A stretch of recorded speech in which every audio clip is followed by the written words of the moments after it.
โอเคพี่น้องเนาะเมื่อกี้ก็เบาเจ็บได้ไปเอาเครื่องที่แม่พิมพ์ฝากจากฝั่งไทยพี่น้องเนาะจากก็บ่ฮู้ว่ามันมียังอยู่ในมีแต่เบาเจ็บซีมอบให้เบาเตียงทองเพิ่นแกะเองแล้วก็มอบให้ทีมงานพี่น้องเนาะ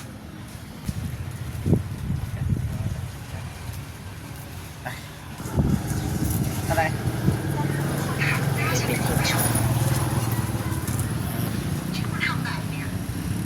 130เนาะ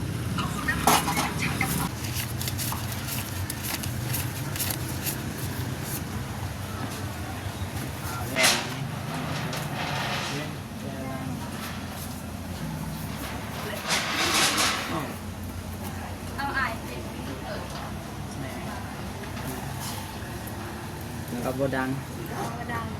ติดตามดู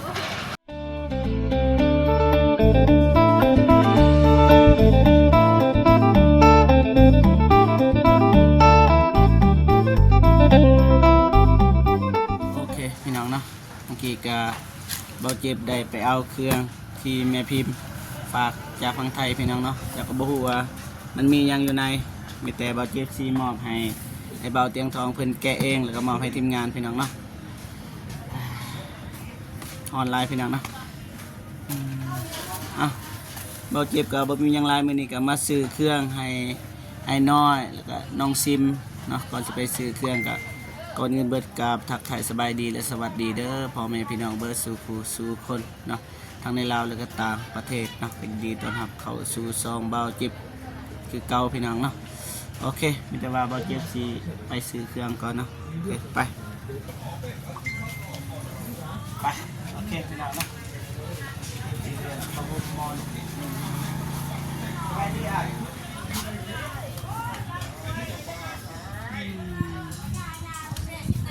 ไม่ได้เสื้อเท่าไหร่เสื้อเท่าไหร่ตัวนี้สีแดงเสื้อธรรมดาแม่นต้องนั่งใต้ขอบคุณที่แจ้งนะครับ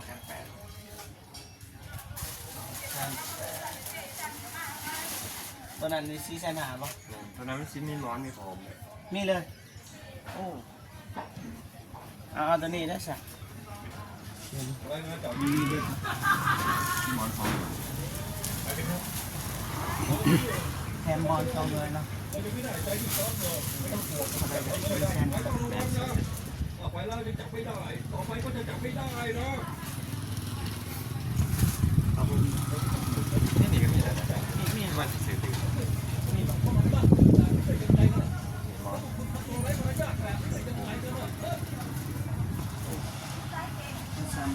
เอาซองชุดซะ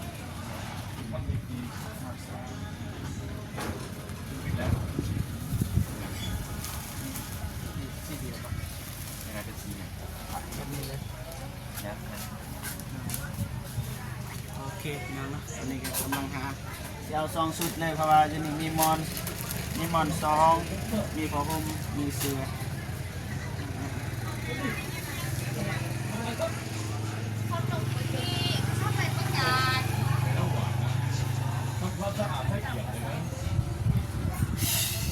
บ่ฮู้ว่าถูกใจหรือบ่นี่บ่ฮู้พี่น้องเนาะแต่ว่าก็ติดไปซื้อก่อนเพราะว่าอันนี้มันเงินของแม่แสงจันทร์พี่น้องเนาะดนละน้ำบ่เจ็บเลยซื้อซะว่าไอ้น้อยเพิ่นก็ต้องการแต่ดนแล้วอาจจะซื้อมุ่งเพิ่มพี่น้องเนาะบ่ฮู้ว่าเงินไอ้น้อยพอหรือบ่พอว่ากันพี่น้องเนาะตรงจุดที่คุณโอทูพยายามใช้ไม้ก็ตีพอดีเลยถ้าอ้ายก็พยายามจะตัดผมไม่เห็นทำยังไงสีคือกันเลยพี่น้องเนาะไม่ใช่ขอโทษคนว่าทุกคนจะได้เป็นสิ่งที่ต้องการไปแล้วเห็นไหมครับถือใจหรือว่าบ่ถือใจแต่ว่ากันพี่น้องเนาะหมดไปแล้วเป็นวิธีการการติดเลือดขึ้นมาคุณพักวิธีก็เลยไม่ตายนะครับถ้าไม่ใช่เพราะเรื่องนั้นคุณคงจะกำจัดผมเลยและก็อาจจะจำที่สมบูรณ์แบบไปแล้วที่สมบูรณ์แบบพวกเดินตาบอดพวกคุณเนี่ยนี่เป็นรายงานนะครับที่มีเรื่องเกี่ยวกับเรื่องที่พบเป็นแนวเกี่ยวกับผู้ชายที่โตเป็นวันอันนี้แสนห้าที่900,000บอกให้900,000มุ่งเนี่ย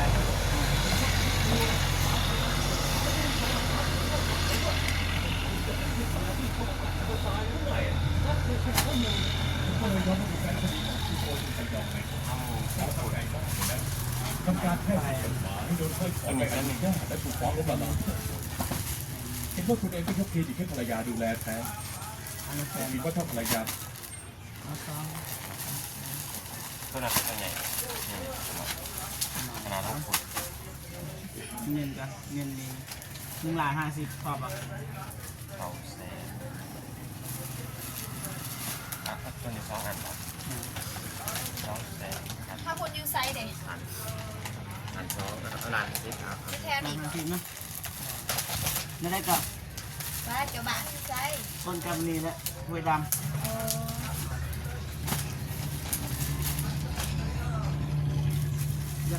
คือขันไปเลยยายมันนอนยังไง ว่าคณะสำคัญ มาสำคัญวะโอเคได้พอดี1,50,000เนาะสแกนนะ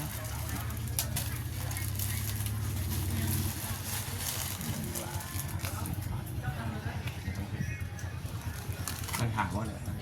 ครับข้างหน้า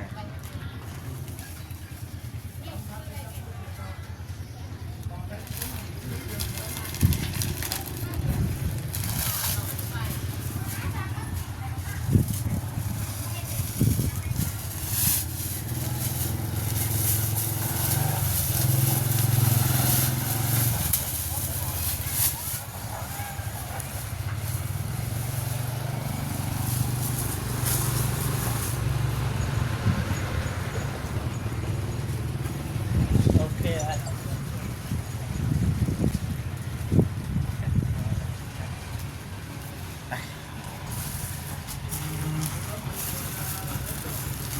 ป้าเครื่องยังดีได้ปะก็นำมาเอาได้ไหมมาดูขึ้นไฟ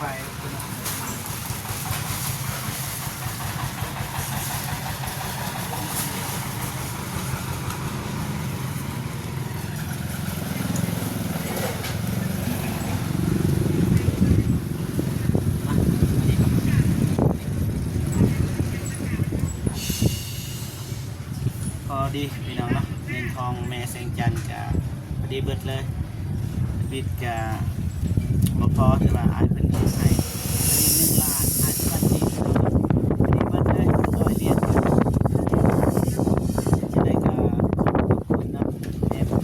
แสงจันทร์ที่ได้กำลังใจเราเก็บสะพานบุญในครั้งนี้เนาะยังไงขอให้แม่คุณมีความสุขสุขภาพแข็งแรงประสบผลสำเร็จในหน้าที่การงานไปที่ใดก็ขอให้ปลอดภัยเป็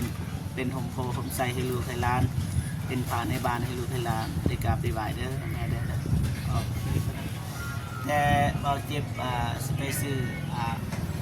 คุกให้น้องซิมก่อนพี่น้องเนาะดูว่าเงินมันสิเหลือเท่าไหร่แต่ว่าเราไปซื้อก่อนเรือนั้นมันสิซื้อเขาให้น้องซิมพี่น้องเนาะไปหยุดก่อนกดปุ่มสีแดงครับไปครบน้องซิมกับแม่ผู้ใหญ่ใจดีเป็นฝากมาให้ 1,500 บาทพี่น้องเนาะแล้วมาเก็บซื้อครบก่อนจากนั้นจะซื้อเขาแล้วเนาะ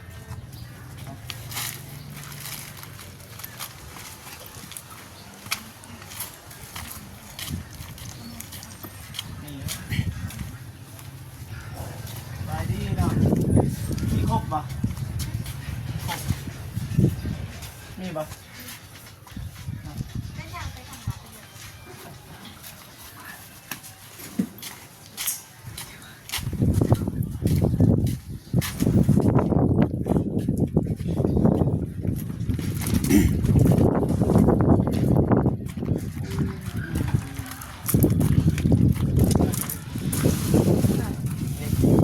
เล็กคือวันโยมเนี่ย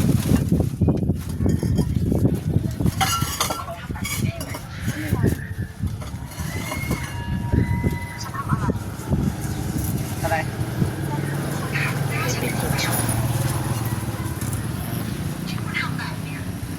130,000เนาะ130,000รุ่นใดเท่าไหร่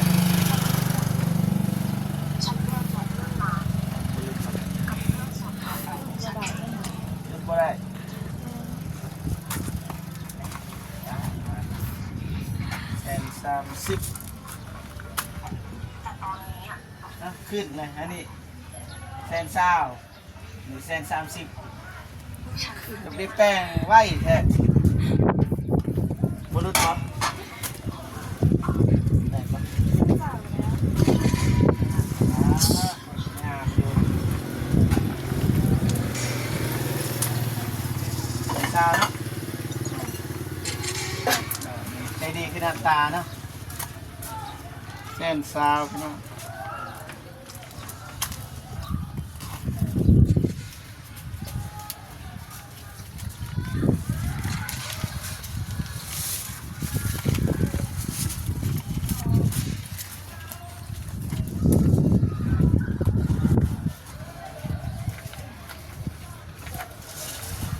แซนซาว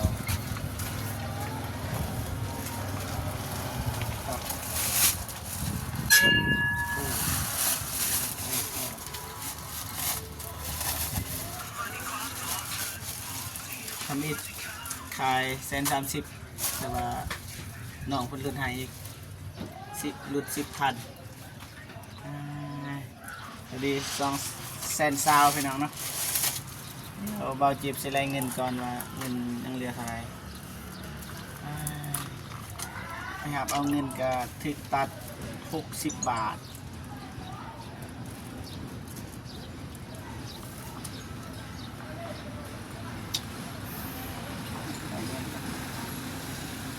ก็1,500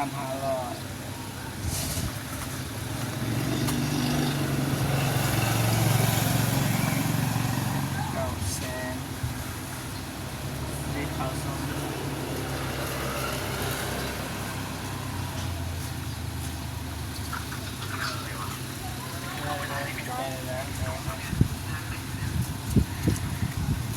ซื้อเขาบ้านนี้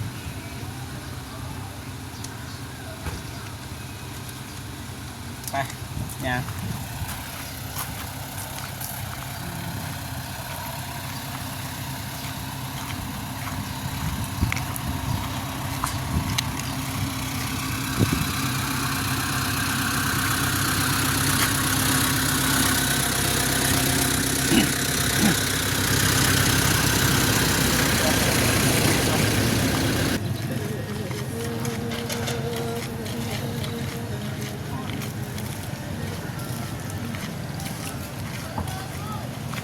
ไปที่ไหนแท้ยังไงซื้อเขาชอบเท่าไหร่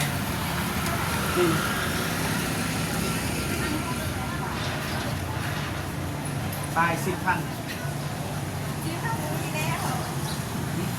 ผัดกระไรแล้ว โอ้อะไรต้องลงใหม่ วางไหม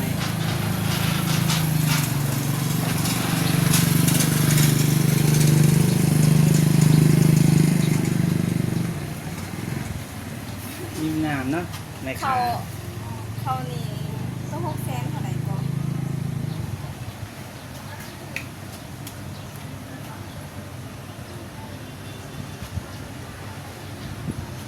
600,000เพียงพอ โอ้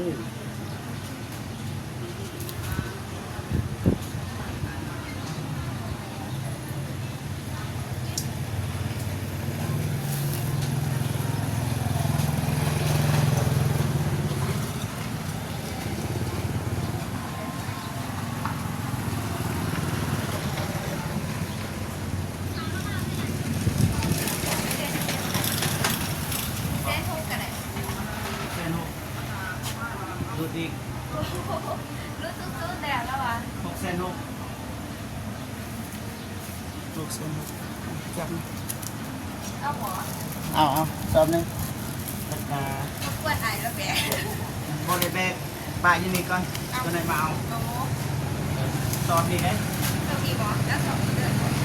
ไอ้เหลือแต่นะคะยังทำ อยากจะใจมันร้อน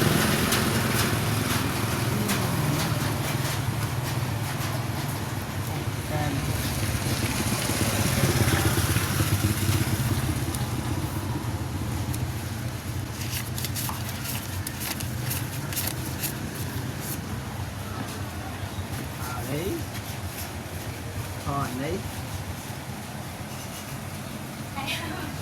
คนตื้มเลยบ่ โอ้ยาโอ้มีนะอยู่นี่เนี่ยยา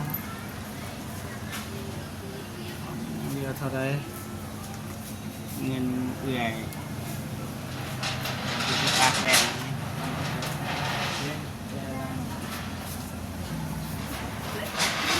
โอ้ เอาอายเป็น กับบดัง กระดังติดตามดูคิดว่า อยากรู้ โมเมนต์ ซื้อยัง โมเมนต์สัน อ่ะ จำแค่ถ่ายอายุจากโมเมนต์ก็โมเมนต์ คุณนะคอมเมนต์นะมีไฟยังนะ จะเรียกว่าโมเมนต์เอาไอซื้อได้ไหนอ่ะซื้อติดตาม ดาวเจ็บเซนแนลเราเซนใหม่เลยเราสิเห็นขนาดจะเห็นดิคิดว่า ตัดหน่องออก มันบ่ได้เขาซื้อข้าวอีนี่เด้ผู้ใหญ่เขาเพิ่นเราเซนใหม่เลยเราเจ็บ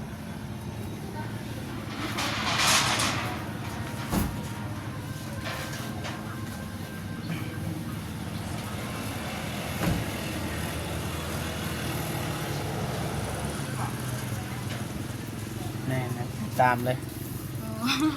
อ่ะอันนี้ในคลิปล่าสุดลงตอนเช้า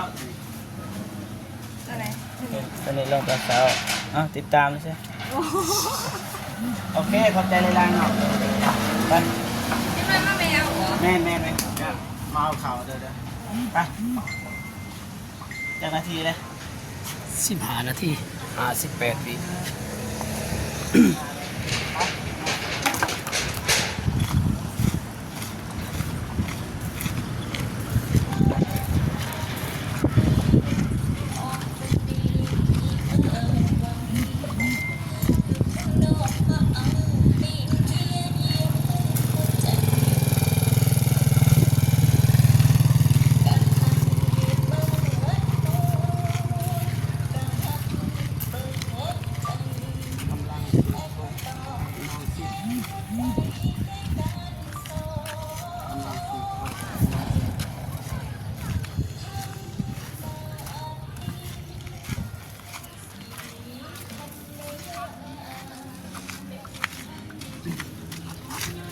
โอเคขอบคุณพี่น้องนะถือว่าสมควรนะ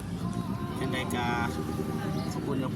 คุณยายจีดีและFCทุกท่านที่เข้ามาให้ใจเบาเจ็บนะยังไงขอให้พ่อแม่พี่น้อง FC ทุกคนจงมีแต่ความสุขนะสุขภาพแข็งแรงประสบผลสำเร็จในหน้าที่การงานไปที่ใดก็ขอให้ปลอดภัยเบิดสุขคนเด้อนะคลิปนี้เบาเจ็บขอตัวจบคลิปก่อนนะเอาไว้เจอกันคลิปหน้าเนาะสำหรับคลิปนี้ขอกล่าวคำว่าสบายดีเด้อบ๊ายบายพี่น้อง